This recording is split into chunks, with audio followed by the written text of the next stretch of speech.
I recently, I'd say in the last 40 days, was coaching a young lady. I think she's probably in her upper 20s or early 30s.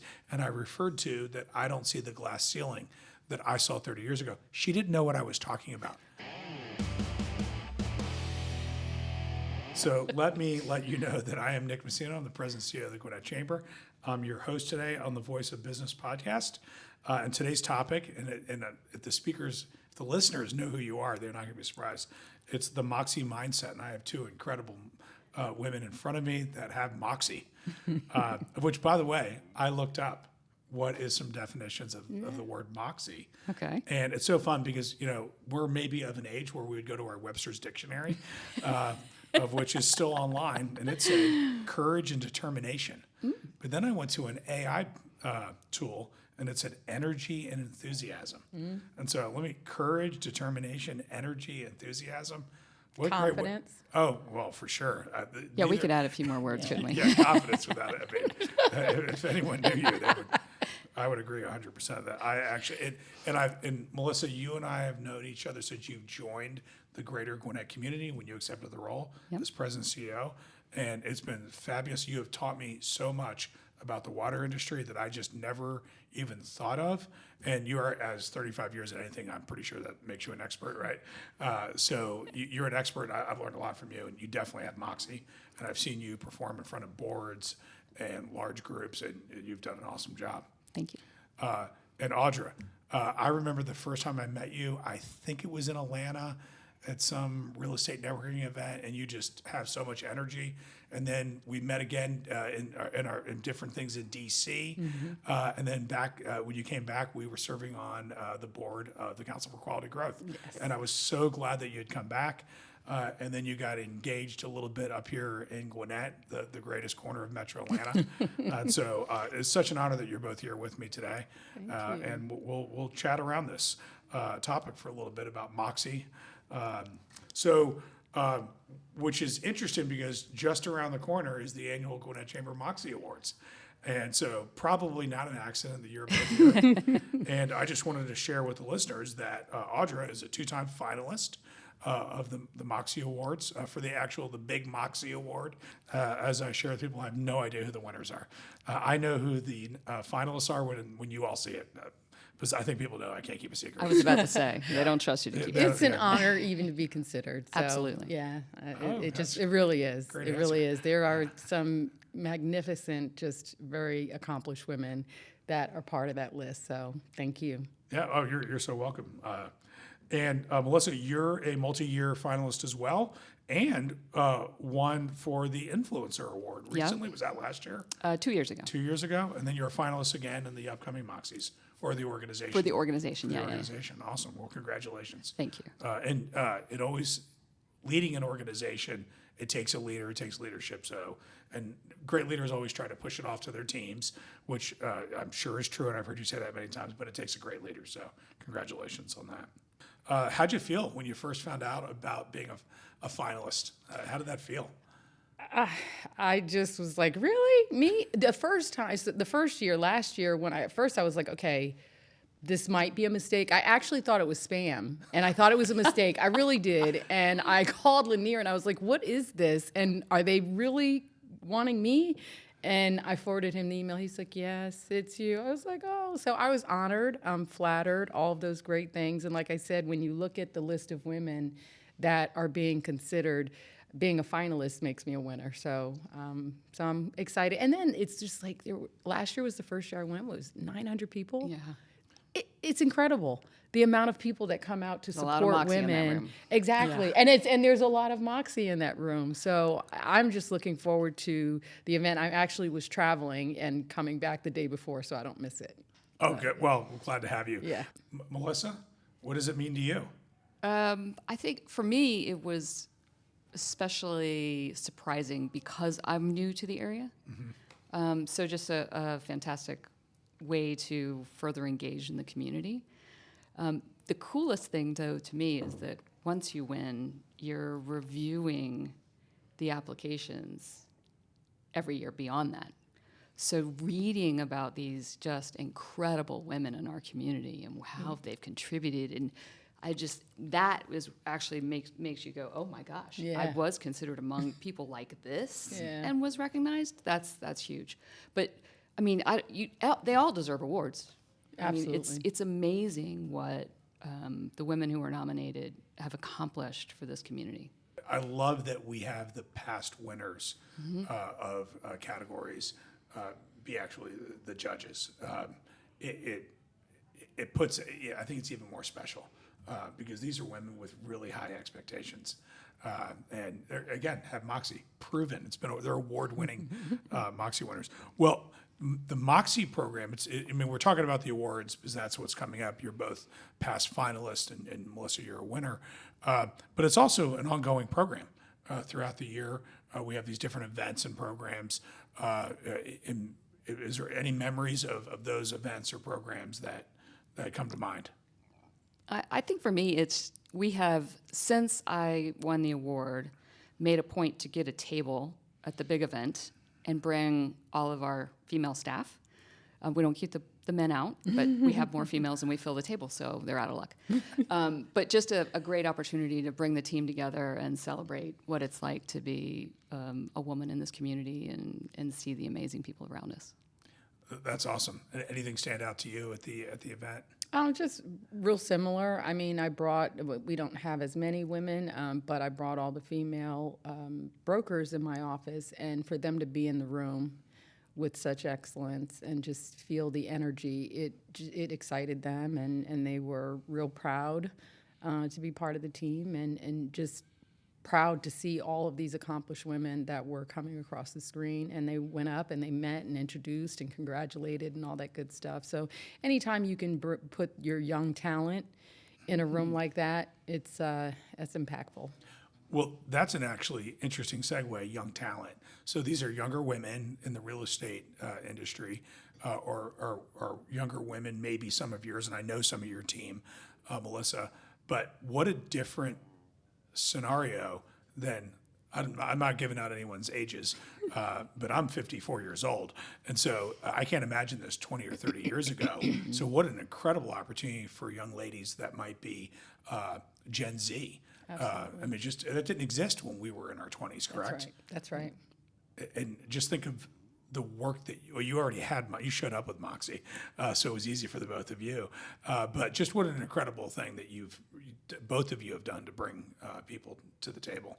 Well, women weren't celebrated 20 years ago like they are today. We weren't celebrated. We weren't really recognized. Young people, male or female, want to be what they can see and what inspires them. So when you're not really being recognized and you're not being celebrated, you just kind of find your path and go. So I agree with you. Young women today have an incredible opportunity with the leaders that they get to see on a daily basis doing big things. And I do believe that is what sets you apart as you start to go on your journey, when you start to align yourself and you read and you align yourself with people that are actually doing positive things. It is interesting to me because I think we were saying that last year may have been 900 people in attendance. Absolutely incredible. It's about one of the fastest growing programs the Gwinnett Chamber has ever put on. Just absolutely blew up. Obviously, it slowed down during COVID, as everything did, but the rebound's been incredible. And I'm really proud. My wife, Suzanne Masino, is an executive in the healthcare recruiting industry, and she's going to go to the annual dinner every year because she's just like, that's the one thing you have to go to with me. I can't go by myself. But she voluntarily wants to go to the Moxie Awards. Nice. And she's actually bringing an employee and a neighbor, and they bought some tickets, and I look forward to seeing them there. But she loves it. She's always really blown away, and she loves to bring women that are younger than her so they can experience the same thing we've talked about today. Absolutely. And I don't think any of us are alone. That's how you get 900 people in a room. That's right. I always tell, Melissa, you said you basically wait till the table's filled and then break it to the men in your office. They're not welcome. That's what I heard. I don't think that's what you said, but that's what I heard. But I always tell men who, if it's just a couple, and we're going to the Moxie Awards, like, I didn't think that was for guys. And I said, no, it is. It's for women, leaders, and savvy men. Yeah. Because I think last year, this is not, I have no predictive analysis, but it's usually like, let's say 900 people, 50 men and 850 women. Yeah. And it's, you gotta be very comfortable with those Those odds. the brave few. Yeah. I think it's amazing. I mean, I'm very proud every year. But let's back it up and let's talk about, potentially folks, maybe you didn't always have Moxie. Maybe there were some influencers, but maybe, I had 3 older brothers, so I think I had to have Moxie to survive. But mentors, influencers, anything come to mind that got you to either where you are today or really even like got you into a position where when you were, your 20s or 30s, where you were excelling? So I'm just curious about that, the influencers in your lives. I mean, for me, it's, and this is probably an answer that most strong women give, it's mom, right? For me, it was really my grandmother she was 44 when her husband died, and she had 5 girls, the youngest being like 3, by herself. She picked up, moved from Virginia, moved to South Florida, just an incredible woman who did what she had to do to support them, right? So the youngest one is like 6 years older than me. So I was raised as the 6th daughter because my mother was the oldest. Okay. So just, having somebody who can show you that it doesn't matter what adverse situation you're in, you just start taking baby steps and do what you have to do to pull yourself up and pull out of that. And I think that's a lesson that I have pretty much taken to every job I have. Take a deep breath. This is not unsolvable. How can we approach this one step at a time? So I'm thankful for her for teaching me that. And then I was blessed in that I had a handful of men. I was always the only woman in the room for the first 15 years of my career. But there were a handful of those men that saw something that the others who thought I was their granddaughter and patted me on the head, they saw, and they gave me opportunities that I don't think many women in my age bracket got. So just really blessed by some pretty amazing people in my life. That's awesome. And by the way, I don't know that a lot of people I hear choosing a grandparent as someone to model after. Yeah, I mean, that was the generation before us where you always were around your grandparents. Our generation, a lot less of that. And so that's cool to hear. That's unique. And I love when I hear that a man made a recommendation or a suggestion is what you're saying. Maybe they said, hey, you should apply for that job, or hey, I put your name in for this. That's very cool to hear because I don't think any of us get to where we are alone. You have to have a kind of a team behind you. What about you, Audra? I would absolutely start with my mother. She just was incredible. I mean, although she was married to my dad worked from sunup to sundown, and so she pretty much raised 4 kids. I was the youngest of 4.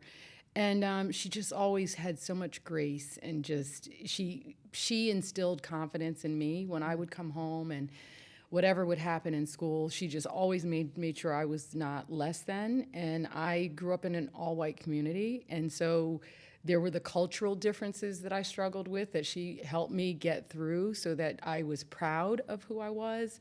And she just always looked great, and she was on governor-appointed boards and things. I mean, she just was an incredible woman. So I idolized her and wanted to be like her, obviously, with these boards. But then as I got into commercial real estate, because I was in my 40s when I got into the industry, I don't think people thought I needed a mentor, although I did, because I was still new to the industry, but I was, like who mentors a 40-something-year-old. But anywho, there are some women that, very strong leaders that I admire, that I've watched: Tasanda Brown-Duckett, Roz Brewer, Carol Tomei. Not everyone's going to know Carol Tomei, president CEO of UPS, and Roz Brewer at the time when I met her was the CEO of Walgreens, and Tasanda Brown-Duckett is currently the CEO of TIAA, formerly of president, I think, of J.P. Morgan Chase.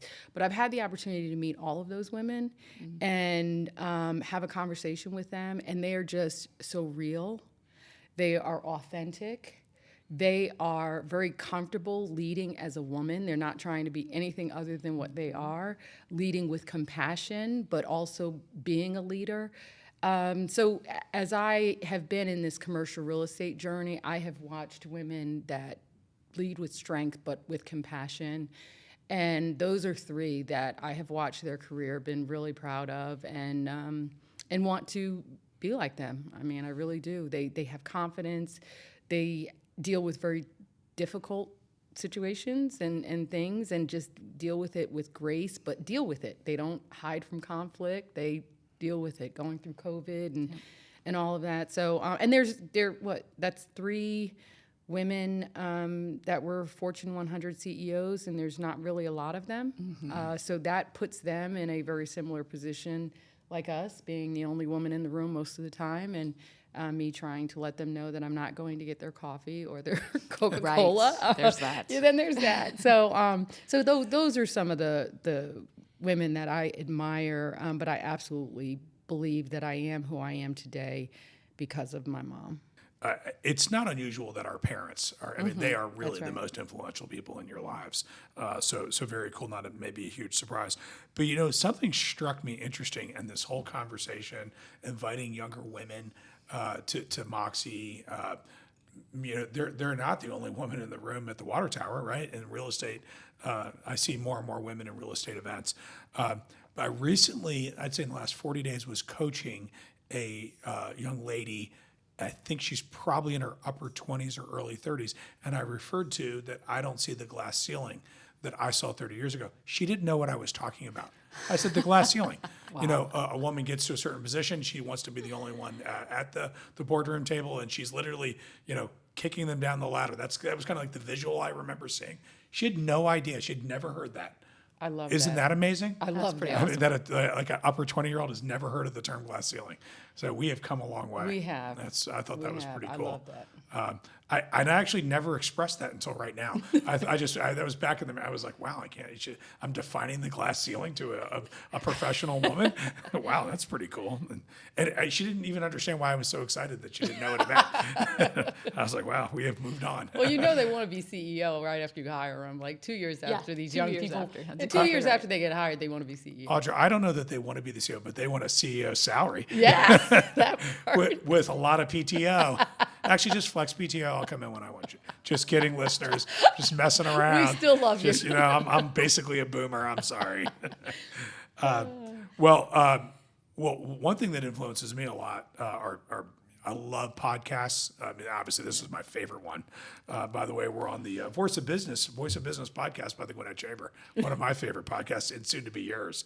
But I also really love to read and or listen to books. Those are huge influencers on me. How about you? Either one of you reading anything interesting, or you've read something that you're always recommending? If I have to be honest, Oh, yeah. I love honesty. We're going to get real, folks. I'm a murder mystery girl. I read to escape.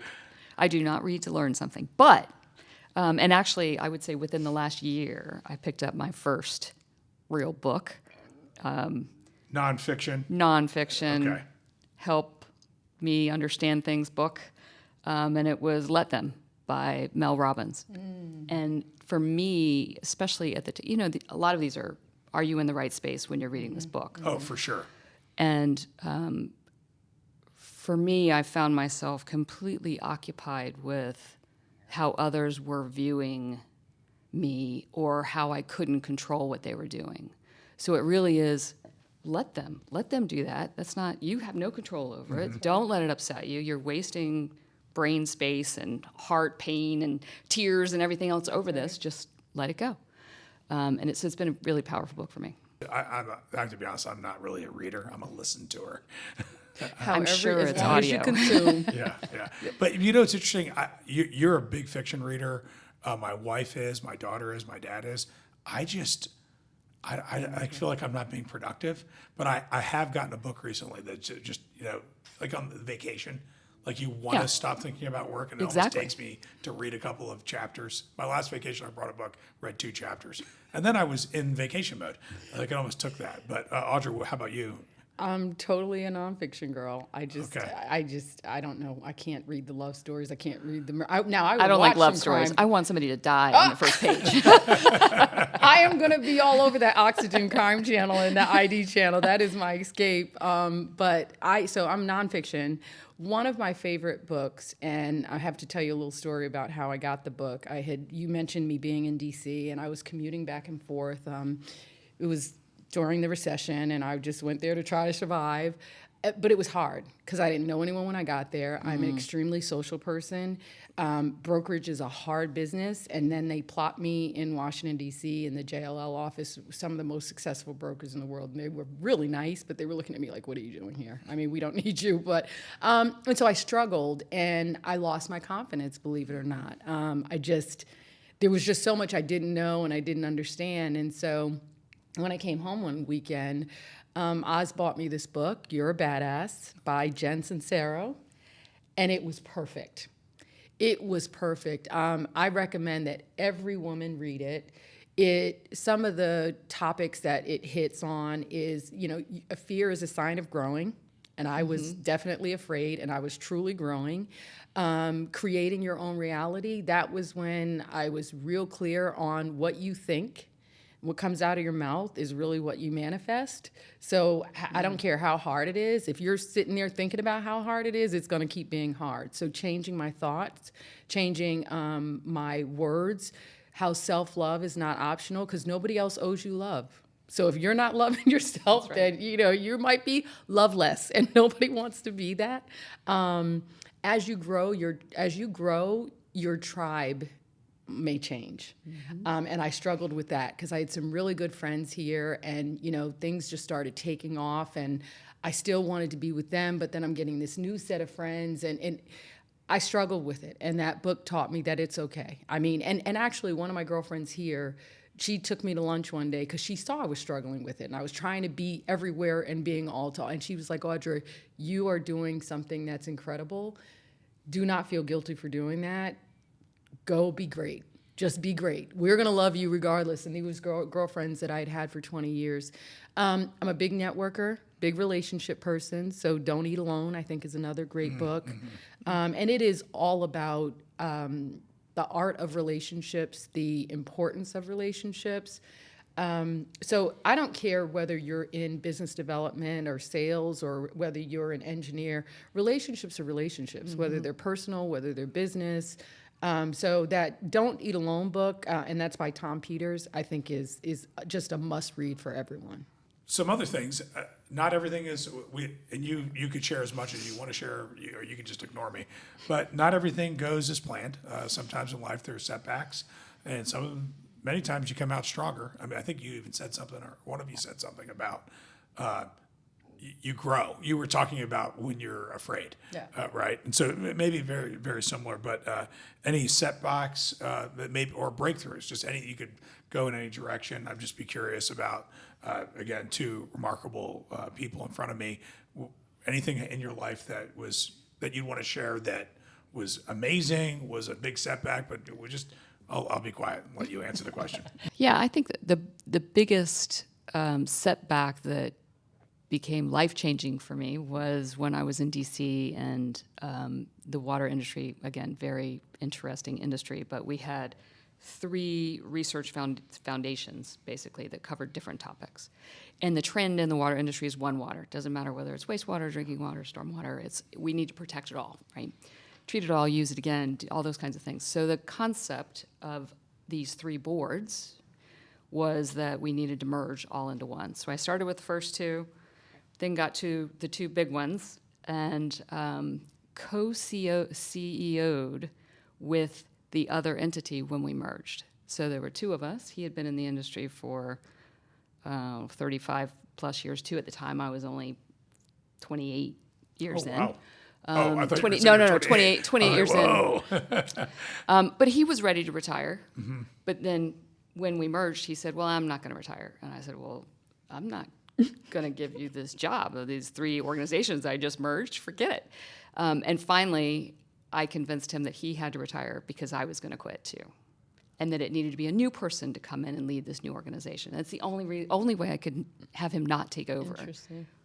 these 3 organizations that I loved and ran, right?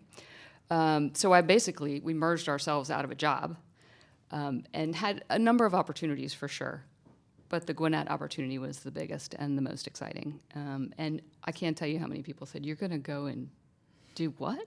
Build a building, create a new nonprofit, do these things? Are you going to get support? Are you going to? And we sold a vision and a dream. And that was one step at a time. Thanks, Grandma. One step at a time. Awesome. What's interesting to me is there was a change in the administration. Chairwoman Nash didn't run again, and then Chairwoman Hedgerson easily gets elected and reelected, and she is as supportive as anyone you mentioned. Absolutely. Amazing. It's really been incredible, and I mean we're talking about $30 million just capital, and not including operational. So Gwinnett County has been very supportive. And I remember when we had this, we got to get this water expert. And so we had some finalists, and they were like, well, this lady, she's got Moxie. But I remember being like nervous, like, I'm going to meet this woman. I mean, she's just an incredible awesome. leader. And Melissa and I have worked together since she's taken the role and has done a really incredible job. And Gwinnett County continues to be incredibly supportive and really innovative. I guess Gwinnett County has Moxie. Yes, absolutely. 2 pivotal moments that got me here today. One, when I moved from New London, Connecticut, I didn't have a job and I didn't know anyone when I got here. So I just had come to visit, and I saw people of color, and I was like, I want to raise my kids in a city where there are people that look like them that are doing great things. There was a black mayor. I was like, and I did. I literally took this package from the phone company, came down here and bought a house. I know everybody thought I was crazy, but after going home last weekend, and I love everybody there, but there just wasn't a lot of opportunity, and I would have never had the life that I have today had I not done that. Fast forward to getting into commercial real estate, March of 2008. By November of 2008, I was pretty much in the fetal position because I was like, what is happening? The financial crisis was bad, and it hit Atlanta's real estate industry really hard. So I was recruited to join JLL, and DE&I is not a bad thing because I was asked to come there because there was no black female tenant rep brokers in DC. And that was one of the hardest decisions I could ever make. But what I saw was there were transactions and there were deals that were happening there. The federal government had kind of insulated it from the recession for a few years. Oh, for sure. And so I said, if I'm going to stay in this business, I have to at least try. And I did. And once again, I mean, I wouldn't be sitting here today at the level that I am and within the industry that I am had I not made that decision. Those couple of stories there hopefully help women and people understand, I mean, you have to pivot and you have to be comfortable being uncomfortable. You have to be bold. People call it courageous. I called it just trying to survive. But you believe in yourself. And the one thing I said about coming to Atlanta, if it doesn't work out, I can always move back home. And going to DC, if it doesn't work out, I can always come back to Atlanta. So, I mean, I didn't see the courageousness in that, but some people do. But it was life-changing. So I don't want to call them, they weren't setbacks, but my opportunities really turned into something special. And again, it's about that mindset. When you're going through this transition, it was really tough. So you have people that are telling you can't do it, and I'm saying, yes, I can, and yes, I will. And I mean, there's certain words you just take out of your vocabulary. I'm not going to try. I'm just going to go do it. And again, I might have to pivot, but it's going to get done one way or another. Thank you for sharing that. It's interesting, both the situations of both the move to Atlanta and then also the move to DC. It was change, right? Yes. And people fear change. Yes. It doesn't matter how courageous or moxie you have, Yes. how much moxie you have. They even fear the change they want because it's just That's different. right. That's right. And so, great for you. I know, I'll share personally, Suzanne and I, we had gotten married. We were 23 years old, and it was 2 years before the Olympics. And we were like, we only have this chance once. We have nothing keeping us in the Midwest. So let's just go for it. And she said, I'll try it for a year. And we were approaching the end of our lease. And I'm like, what do you want to do? And she's like, let's sign another lease. And then we kind of didn't even ask the second time. We just said, why don't we find a house? And then that was 31 years ago. Yeah. But it was changed, and I was really proud of us for just, and I thought if it didn't work out, we can go back. We had people love us in Ohio, and there's the Ohio State University there that would love us, take us back with open arms. I really appreciate both of you. Thank you for joining us today in the beautiful Gas South District. Yes. And I hope you enjoy the rest of your summer and the exciting fall opportunities that are in front of us. And we'll see you at the Moxie Awards. Yeah. I will see you on the Moxie Awards. I'm 90% sure I have no role in the Moxie Awards. I don't believe it. Maybe I do something. Maybe I'm on stage. I'm not sure for like 10 seconds, but I'm off very quickly if I'm even on. But I'll be there. Well, thank you so much. I really appreciate it. This was fantastic. And look forward to seeing you soon. Thank you for having us. Thank you. Our pleasure. Thank you.